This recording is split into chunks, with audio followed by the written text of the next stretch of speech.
Yo vengo examinando la capacidad gerencial dentro de la fuerza pública actual para dirigir una serie de retos que le implican. Por ejemplo, todos ustedes amanecieron hoy con las noticias en la televisión del tema de Viva, ¿cierto? Una empresa que se quiebra, deja poco de gente botada en los aeropuertos, con tiquetes vendidos. Y entonces inmediatamente uno dice, bueno, aquí debería operar ya de inmediato, por lo menos en la defensa de esos usuarios Satena, que es hoy por hoy manejada por la Fuerza Aérea. Satena, no solamente por este caso, sino por otros muchos, la ruptura de la carretera a Pasto y otros, la apertura de relaciones con Venezuela, la apertura de posibilidades de líneas a México, Ecuador, etcétera, digamos, uno diría, pues hay un momento estelar donde la empresa podría crecer. Sin embargo, como que no, como que la capacidad no llega para asumir este tipo de retos, volverse primero la aerolínea más grande de Colombia, porque en realidad es de Colombia, Avianca, etcétera, pues fueron, pero ya no lo son, y pasar a un tema como la operación internacional, que es lo que garantiza que este país, cualquiera que sean los eventos que puedan ocurrir con empresas privadas de aerolíneas, no se quede desconectado. Ese ejemplo, digamos, extendido a todo lo demás, entonces la capacidad para hacer vivienda, la capacidad para industrializar incluso los puentes a partir de Indumil, la capacidad de los batallones de ingenieros para solucionar problemas inmediatos que la oleada invernal pues nos ha dejado a lo largo y ancho del país, etcétera, diversas capacidades gerenciales que ahora que usted pronuncia una propuesta mía de campaña, el Banco de la Defensa, pues nos colocan en unas dudas. El Banco de la Defensa podría ser por los billones de pesos que se mueven en fondos rotatorios, el mismo presupuesto estatal, uno de los bancos más grandes del país. Sería un banco público por definición. Podría, a través del movimiento financiero, pues prestar una serie de servicios que hoy no existen, ¿cierto? Créditos, fundamentalmente privilegiando la población de veteranos, créditos para vivienda, créditos para estudiar, etcétera. Esta es una tarea que, en mi opinión, así hoy la capacidad gerencial sea baja, porque esa es mi opinión, lo que he podido ver en estos 6 meses. Y aquí se necesita una alta capacidad gerencial, porque la responsabilidad del manejo de recursos, del ahorro público, etcétera, pues lo demandan antes de caer en algo que podría ser desastroso incluso para la imagen de la fuerza pública. Yo creo que deberíamos crear un equipo en el Ministerio de Defensa que estudiara este tema un poco más a profundidad, o sea, cómo generar una capacidad gerencial dentro de la fuerza pública que pueda asumir los retos, por ejemplo, de la construcción de un Banco de la Defensa, que tendría un espacio financiero en Colombia muy amplio y que sería una palanca de financiación de muchos de los temas que ustedes han colocado aquí en discusión.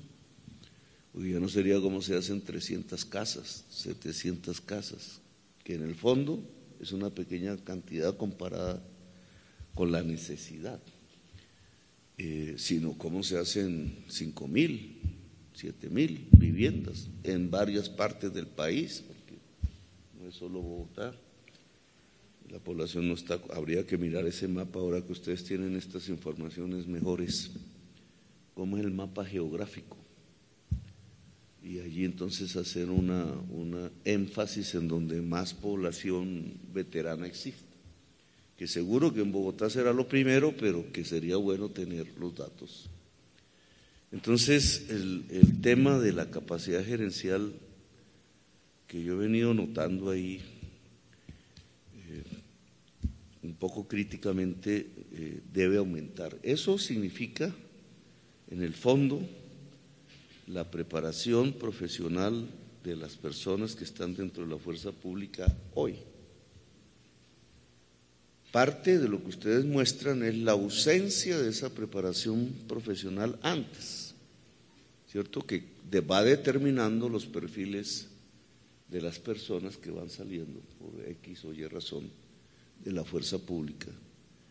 Entonces, tema que ha sido, que lo he dicho en mis discursos allá en los eventos públicos que se han realizado, el énfasis en la preparación profesional en el sentido no solamente de las artes propias, las técnicas propias de la guerra o de la seguridad ciudadana, dependiendo del caso, sino de lo más ampliamente posible del conocimiento humano, porque una fuerza pública hoy es profesional no porque sepa cómo se manejan los fusiles o los tanques o los aviones estratégicos, etcétera, o en el caso de la policía, pues cómo no disparar, entre otras, porque la policía tiene que entrenarse en cómo no usar el arma en momentos muy difíciles dentro de la vida ciudadana, sino que debe ser una preparación integral.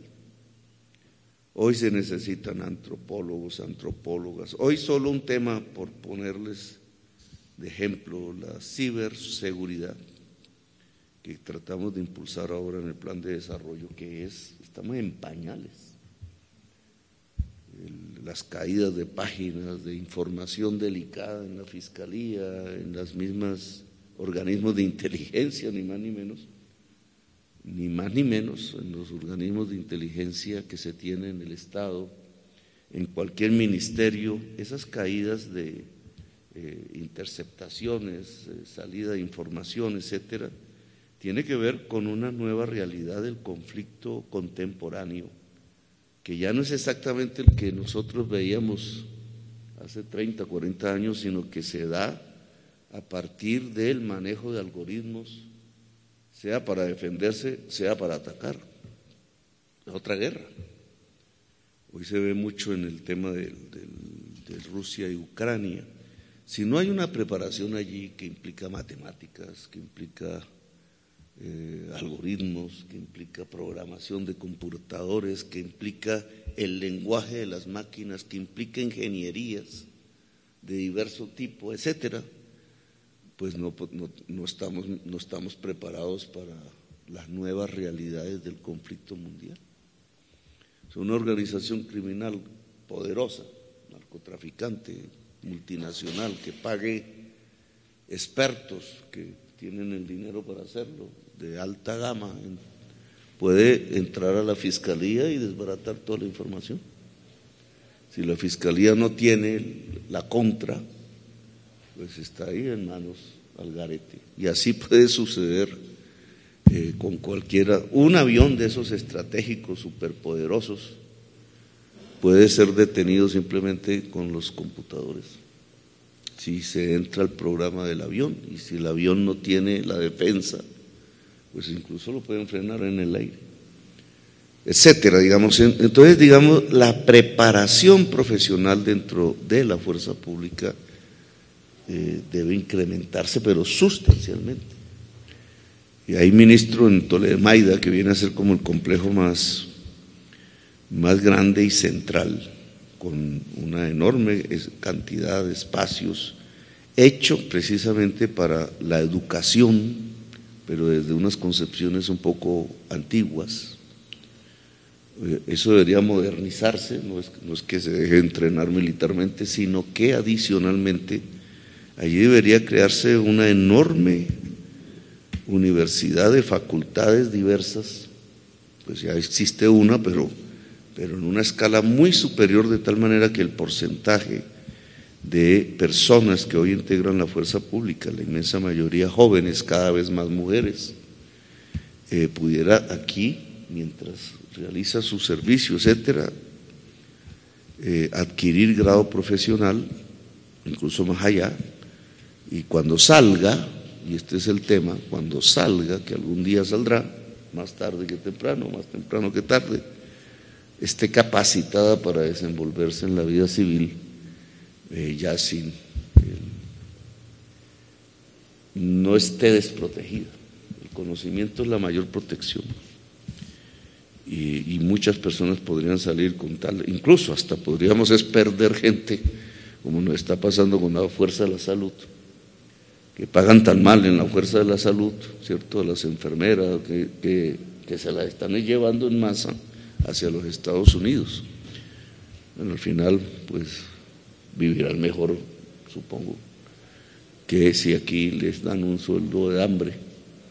Pero la capacitación es un medio de protección. Entonces, ahí en la adición presupuestal que está discutiendo hoy el Congreso, que es para el presupuesto de este año, 700.000 millones de pesos para el Ministerio de Defensa, cuyo objetivo, lo hemos dicho, es la protección social de los integrantes de la fuerza pública. Va hacia eso. Eso tiene que volverse programas sociales, tiene que volverse vivienda, tiene que volverse quizás mejores salarios. No sé, hubo un ascenso del salario en el ejército, tiene que volverse nivelación salarial, tiene que volverse mejor salud. Ustedes dicen que no, las reformas que hemos presentado a la salud y a las pensiones no los tocan ustedes, pues a la fuerza pública. Se mantiene el mismo sistema, el que existe actualmente. Yo no sé si eso sea bueno o malo, la verdad sea dicha, sobre todo en temas de salud, porque la pensión pues es un problema más de edad, de los años y de guardar un dinero, pero la salud pues cualquiera necesita en cualquier momento.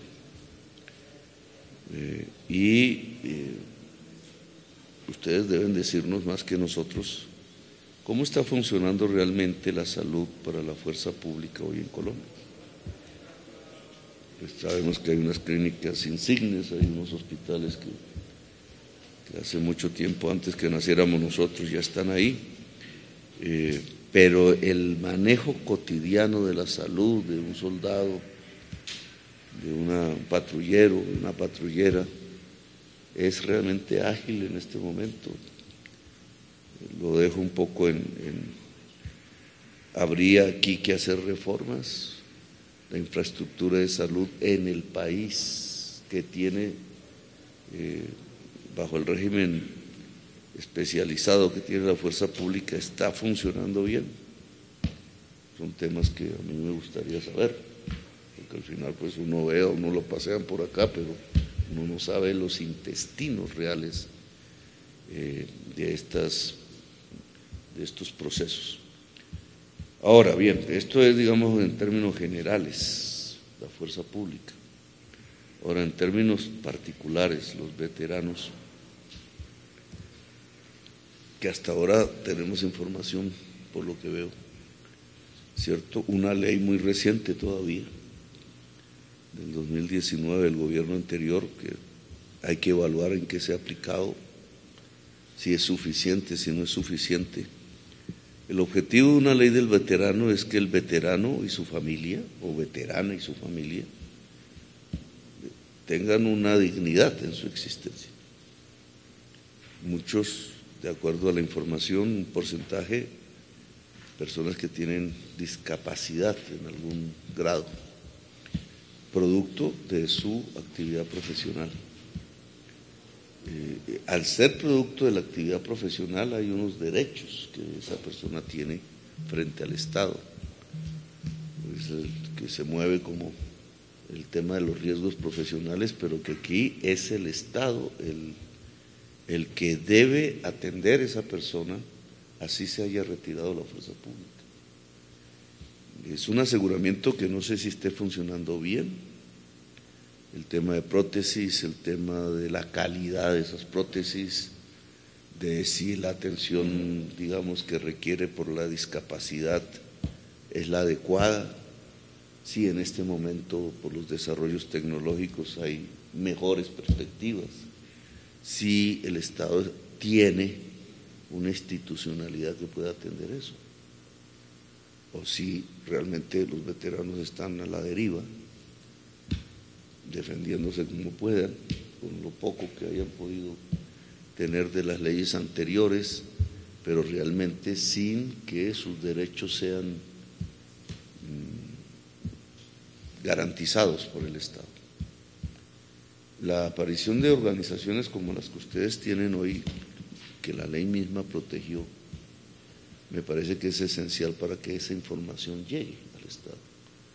Porque ustedes saben que uno va quedando metido en un palacio ahí, hay unas staff que van hablando y hablando, y muchas veces esa no es la verdad. Entonces se van construyendo como unas burbujas y el aterrizaje, hay gente que incluso nunca aterriza, queda volando ahí en la burbuja y la realidad del país va por un lado y lo que la persona está pensando es otro. El aterrizaje es fundamental, un gobernante nunca puede perder la visión de lo real, a pesar de que todos estos curubitos y staff traten de aislarlo de la realidad. Y el ministro de Defensa ahí tiene una responsabilidad muy clave, porque tenemos que mirar si realmente la ley se está aplicando y si está llegando a la totalidad de la población beneficiaria de la ley. Por lo menos hoy sabemos cuántos son, etcétera, qué porcentajes hay, en dónde están. Seguramente se puede sacar con facilidad, se pueden hacer eventos, reuniones regionales, etcétera, cruces de opinión. Bueno, ¿qué está fallando respecto a la ley, o si la ley hay que reformarla? Que también, si la ley hay que reformarla porque no dio la talla, todavía es muy pronto, en mi opinión, para saberlo, pues el gobierno puede presentar proyectos de ley. Ustedes tienen ahí unos datos sobre vivienda, sobre educación, que me parecen escasos, por lo que vi ahí, no sé, podemos ratificar esos números, pero 700 viviendas, eso es muy poco. Obviamente para el que la tiene, pues muy chévere, pero en realidad en función del conjunto de la población es muy poco. Los programas de vivienda del gobierno, que son los que están en el Ministerio de Vivienda, en mi casa ya puede haber otro tipo de programas que tendrían que abrirse un poco más hacia una población específica. Nosotros aquí en Bogotá hicimos un gran esfuerzo cuando teníamos la alcaldía para que las víctimas de la violencia pudieran tener acceso a los programas de vivienda, por ejemplo. Entonces se priorizó la víctima y se priorizó a la mujer víctima. Eso tiene su más y su menos, porque entonces los pobres que no han sido víctimas de la violencia dicen, ¿y entonces nosotros qué? Cuando toda la plata pública se va priorizando hacia otro grupo poblacional, por el peso que tiene el número de víctimas de la violencia en el conjunto de la sociedad, es un grupo muy grande de población. Pero aquí yo creo que sí sería bueno que miráramos qué está pasando en vivienda, porque el número es muy pequeño, eso es plata. ¿Qué está pasando en educación? ¿Qué pasa? Porque ahí vi porcentajes pequeños de personas que ya siendo veteranas están estudiando. La mayoría no, ni estudio ni nada. Y no es vieja la población, más joven que nosotros. 41, 52, ya quisiera yo tener esos años en este momento. Eso está en la plenitud, digamos. Y entonces, ¿qué están haciendo esas personas? Digamos, ahí hay un campo de acción. Debería haber o más estudio o más vinculación laboral. El estudio de los hijos, Porque a veces, la verdad sea dicha, las estructuras mentales de la sociedad colombiana pues no fueron proclives a que las personas les gustase estudiar. Y el estudio se fue volviendo como de un grupo pequeño y minoritario de la población. Si uno hace cualquier estadística, en una población de 70 años, por ejemplo, hoy, ¿cuántos terminaron la universidad? Y le sale una vaina así. ¿Cuántos terminaron el bachillerato? Y uno cree que todos, y resulta que no. La mayoría no terminó el bachillerato. E incluso el porcentaje de la población que no terminó la primaria es muy alto cuando la población tiene una edad, digamos, arriba, en la pirámide. Eso es mejora en la juventud, pero no mucho. La mitad de la juventud de hoy no termina la universidad, no entra a la universidad, que es una falla total de la sociedad colombiana. Es que por ahí es que fracasamos, porque ya usted va teniendo esa población que no entró a la universidad, ya va teniendo una serie de problemas que se van volviendo problemas de toda la sociedad. Entonces aquí, por ejemplo, los hijos e hijas de los veteranos, ¿qué? Entonces debería haber un programa. En mi opinión, la ley debería definir que el hijo y la hija de un veterano o veterana pueda entrar sin problemas, sin barreras de entrada a la universidad pública y gratuitamente.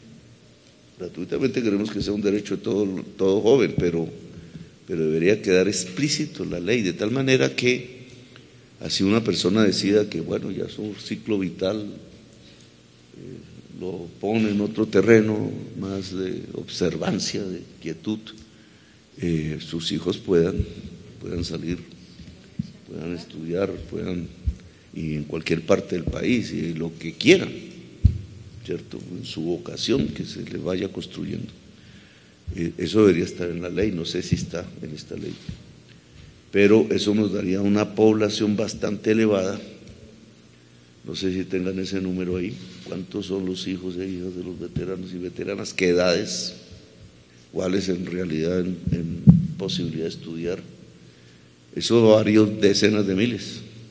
Pues si yo hago un cálculo ahí, varias decenas de miles. Entonces, varias decenas de miles, toda nuestra estructura universitaria superior pública en el país, habría que ver si tiene la capacidad de absorberlos, que yo creo que sí, pero esa norma habría que ponerla, ¿cierto? Ese beneficio, llamémoslo así, que a mí me parecen estructurales, porque sí me gustaría, sobre estos 700.000 millones que se van a aprobar en el Congreso en cuestión de un mes, que ustedes deberían mirar ahí, para cuánto puede ser de programas que ayuden a los veteranos y veteranas del país.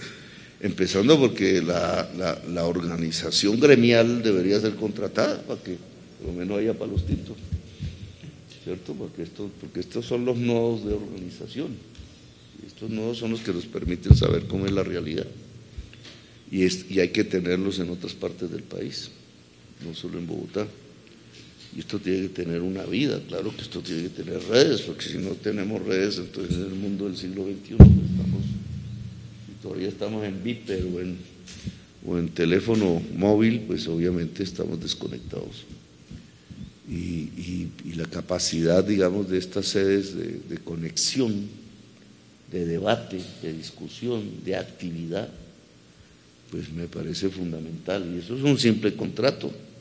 Ministerio de Defensa, Asociación de Veteranos, y por ahí se irriga pues parte del dinero público, una actividad que sigue siendo importante en el Ministerio de Defensa. Que si un soldado que hoy nos observa por aquí, está oyendo un señor por ahí de la policía activo, dice, bueno, si así tratan a los veteranos, ¿qué nos espera a nosotros? Ya ahí se pierde la moral, que llaman, la fuerza. Es decir, si ve que el Estado está al lado de las personas que van saliendo, pues va diciendo, a mí también me va a pasar lo mismo, voy a tener unas garantías, Si algo me pasa, pues va a haber algo aquí que me apoye, no va a quedar tirado en una esquina de la calle, etcétera. Y yo creo que eso es fundamental. Eso tiene más moral que 1000 discursos y 1000 políticos hablando ahí que los héroes y los héroes, pero si los héroes están tirados en la calle, eso es carreta, es mentiras. Eso es en la práctica. Entonces, bueno, yo dejo ahí porque a mí sí me parece que hay que evaluar la ley, su aplicación en este momento y las partidas presupuestales. Santos, citando a Disraeli, que era un político europeo, el señor ese decía, el amor está en el presupuesto. Yo creo que eso se volvió una realidad hoy en la vida, porque si uno anda ahí pelado, se fregó. El amor está en el presupuesto. Y si aquí no hay, todo esto no tiene plata, pues no hay realmente un avance. Y debe en el gobierno del cambio, en la Colombia, potencia mundial de la vida, tiene que haber un cambio sustancial, porque nosotros tenemos que ser cuidadores de la vida y de la dignidad dentro de la vida. Y, digamos, las personas que están aquí son merecedoras de eso. Entonces, ministro, y para que vaya haciendo las anotaciones sobre nuestra edición presupuestal, que es donde tenemos que actuar, y la capacidad gerencial, me preocupa porque el Estado, pues es muy chévere estar con un salario del Estado y todo eso, pero hay que tener capacidades para acometer una serie de tareas que toca. Bueno, gracias, muy amables.